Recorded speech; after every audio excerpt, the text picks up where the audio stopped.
The first mistake most people make is believing that disrespect begins with someone else's attitude. It doesn't. Disrespect begins the moment people discover that your standards can be negotiated. Long before anyone interrupts you, ignores your opinion, or treats you as insignificant, they have already been studying you. Human beings are constantly reading silent signals. They notice what you tolerate, what you forgive, what you excuse, and how desperately you seek acceptance. The frightening truth is this: people rarely disrespect confidence first. They disrespect permission.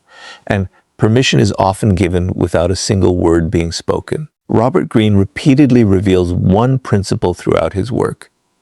Power is rooted in perception. Before people challenge your authority, they measure your self-worth. If they sense that your confidence depends on their approval, they know they possess leverage over you. But when they encounter someone who values themselves, regardless of outside validation, the psychological game changes.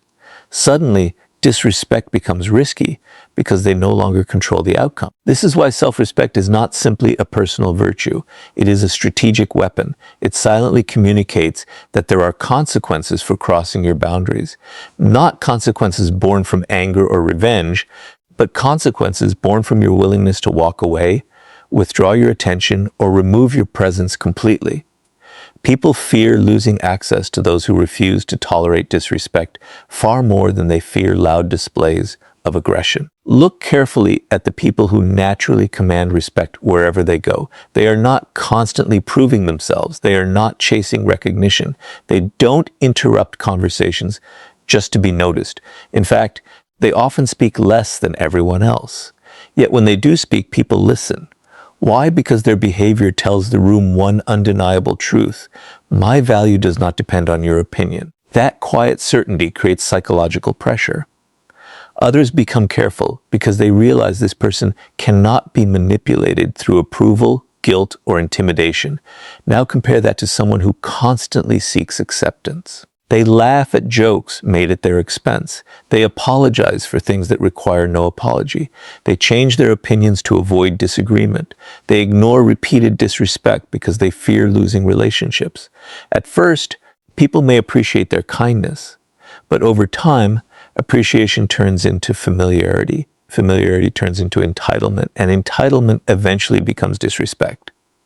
Human nature rarely protects what comes without conditions. The uncomfortable reality is that every time you allow someone to cross a line without responding, you redraw that line farther away. People learn through patterns, not promises. If your actions repeatedly tell them that your boundaries are flexible, they stop treating those boundaries as real. Soon they begin testing you in bigger ways, not necessarily because they hate you, but because they have learned there is no meaningful cost for doing so. This is where most people make another mistake.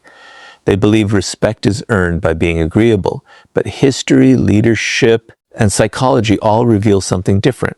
People admire kindness, but they respect standards. A person without standards may be liked for a moment, yet they are rarely taken seriously.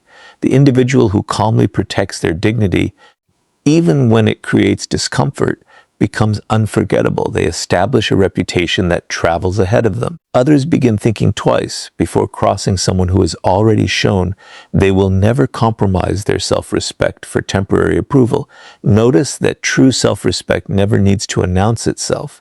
It doesn't rely on threats, emotional outbursts, or constant reminders of status. Those behaviors usually expose insecurity. Genuine confidence is quiet because it has nothing to prove. It understands that walking away from disrespect is often more powerful than winning an argument. Silence, distance, and consistency become forms of strength that people cannot easily challenge.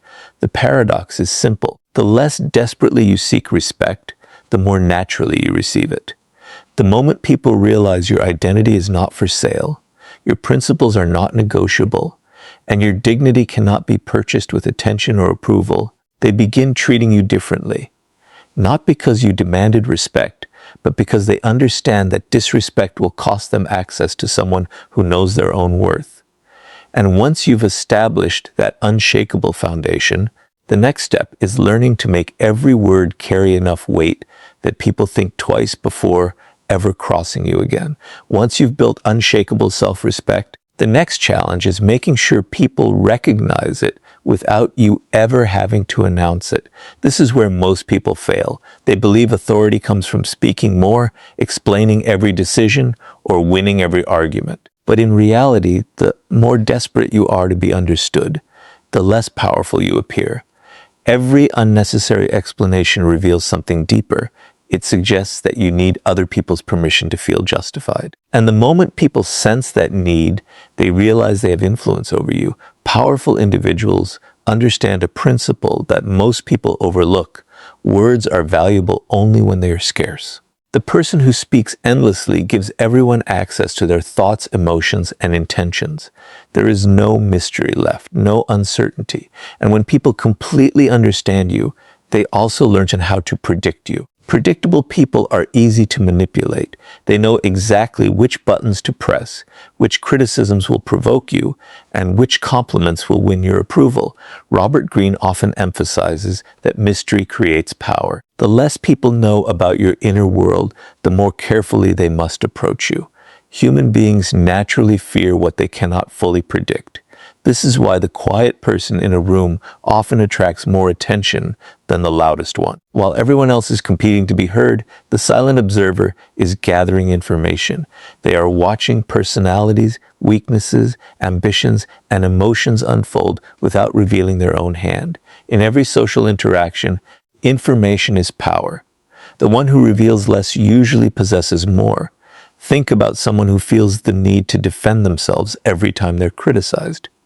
Before anyone finishes speaking, they begin explaining their intentions, listing excuses, and trying to prove they were misunderstood.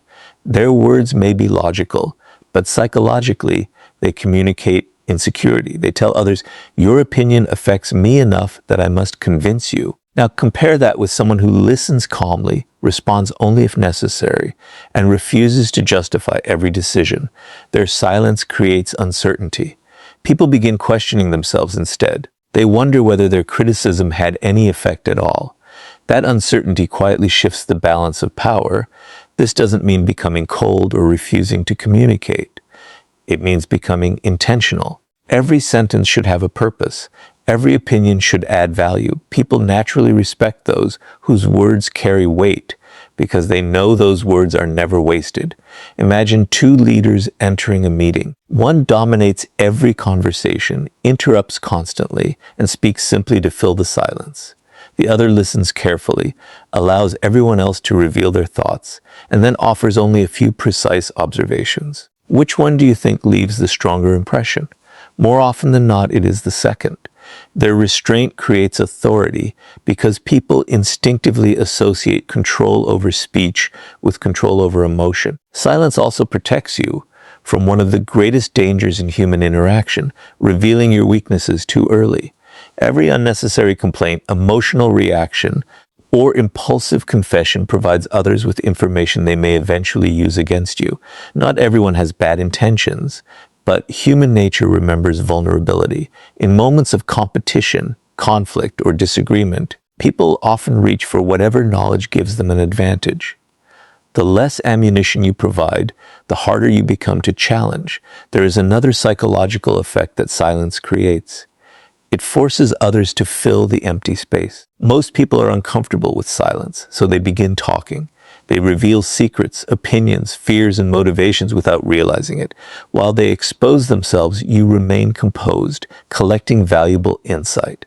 Over time, this habit allows you to understand people far better than they understand you. That imbalance of knowledge naturally commands respect. Remember, speaking less does not mean thinking less. It means replacing impulsive reactions with deliberate responses. It means choosing influence over attention, strategy over emotion, and presence over noise. When every word you speak is measured, people stop listening for quantity and start listening for significance. Eventually, they realize that if you have decided to say something, it is probably worth hearing. And once your words begin carrying that kind of weight, The next step is making your boundaries impossible for anyone to ignore. Speaking less gives your words value, but words alone are never enough. If people discover that your limits exist only in conversation and not in action, they will eventually stop taking both your words and your silence seriously. This is why boundaries are the true test of authority. They separate people who merely ask for respect from those who naturally command it. Every boundary you set sends a message, but every boundary you fail to enforce sends an even louder one. Human nature pays attention to actions, not declarations. If your behavior contradicts your standards, people will always believe your behavior. One of the greatest illusions is believing that disrespect happens all at once. It rarely does. It usually begins with something small. A sarcastic remark that goes unanswered, a promise that is repeatedly broken, someone constantly interrupting you, a friend who only contacts you when they need something, a colleague who takes credit for your work. These moments may seem insignificant, but psychology works through patterns. When people cross a small line without consequence, they become curious about where the next line is. Every successful test encourages another one. Over time, what began as a minor act of disrespect becomes a habit because you unknowingly taught them that your boundaries were optional. Robert Greene often explores how power is established through consistency. People quickly learn who can be pressured and who cannot. They observe whether your principles change depending on who is standing in front of you. If you remain firm only when it is convenient, your boundaries lose credibility. But when your standards remain the same, regardless of status, popularity, or circumstance, people begin adjusting their behavior before they even interact with you. Your reputation starts doing the work that your words no longer need to do. Many people fear setting boundaries because they worry others will dislike them. But this fear creates an even greater problem. The desire to be liked often becomes an invitation to be used. The more you prioritize keeping everyone comfortable, the more uncomfortable your own life becomes. Eventually, you find yourself surrounded by people who respect your usefulness, but not your value. They appreciate what you do for them, yet they never hesitate to cross your limits, because they have learned that your need for approval is stronger than your commitment to yourself. The strongest boundaries are not emotional. They are calm, predictable, and consistent. Imagine someone repeatedly speaks to you with disrespect. The average person reacts with anger, argues, and threatens consequences they never enforce. The powerful person does something different. They remain composed. They do not raise their voice or seek revenge. Instead, they quietly change their behavior. They reduce access. They stop giving unnecessary attention. If the disrespect continues, they remove themselves entirely. This response creates far greater psychological impact because it demonstrates that your standards are real. There is no drama, only consequences. People often mistake this for being cold, but it is actually a form of self-respect. You are not punishing others. You are protecting your own dignity. There is an important difference. Punishment is driven by emotion. Boundaries are driven by principle. The moment people realize that your decisions are guided by principles instead of temporary feelings, they begin taking every interaction with you more seriously. Another reason boundaries command respect is because they eliminate uncertainty. People know exactly where they stand with you. They understand that honesty is rewarded, manipulation is ignored, and repeated disrespect leads to distance. This consistency creates trust even among those who disagree with you. Ironically, people often respect someone with firm boundaries more than someone who tries to please everyone. Why? Because predictable strength feels safer than unpredictable weakness, there is also a hidden psychological effect at work. When someone loses access to your time, your attention, or your presence because they crossed a line, they begin to associate disrespect with loss. That lesson is far more powerful than any lecture or argument. Human beings remember consequences far longer than they remember conversations. Once that association is formed, they naturally become more careful in future interactions. Never forget that every relationship teaches people how to treat you. Every compromise, every reaction, and every decision becomes part of that lesson. If your boundaries disappear under pressure, your authority disappears with them. But if your standards remain firm even when they are tested, people soon realize that disrespect is simply not worth the cost. And once your boundaries become impossible to ignore, the next level of power comes from mastering your emotions when others try to provoke you. By now, you've built self-respect, learned to speak with intention, and establish boundaries that people can no longer ignore. But there is one final test that determines whether all of that power is real or merely an illusion. It happens in the moments when someone deliberately tries to provoke you. They criticize you in public. They question your authority. They insult you, hoping to pull you into an emotional reaction. At that moment, your greatest enemy is not the person standing in front of you. It is your own emotions. The person who controls your emotions controls you. And the moment someone can predict your reactions, they begin to manipulate your behavior. This is one of the oldest principles of power. People often believe strength is the ability to dominate others, but real strength is the ability to dominate yourself. Robert Greene repeatedly points out that emotional reactions cloud judgment. Anger, frustration, and wounded pride create blind spots that intelligent opponents can easily exploit. The person who remains calm while everyone else loses control quietly gains the advantage because they continue thinking while everyone else is reacting. Think about how easily people can expose your weaknesses if they know exactly what triggers you. If a single insult is enough to make you lose your composure, they have discovered your weakness. They no longer need intelligence or strategy. They simply need to repeat the same trigger whenever they want to distract you. Every emotional outburst becomes evidence that your behavior can be controlled from the outside rather than directed from within. This is why truly powerful people rarely react immediately. They understand that every emotional response reveals valuable information. Anger exposes your insecurities. Defensiveness exposes your fears. Desperation exposes your dependence on approval. Even excessive excitement can reveal your intentions before the right moment. The calmer you remain, the less information you give away. Silence protects your strategy, while emotional reactions expose it. Imagine two people facing the exact same insult. The first instantly argues, raises their voice, and spends the next several minutes trying to prove the other person wrong. Everyone watching may remember the argument, but they also remember who lost control. The second person listens without interruption, pauses, and either responds with a few calm words or chooses not to respond at all. That silence creates discomfort.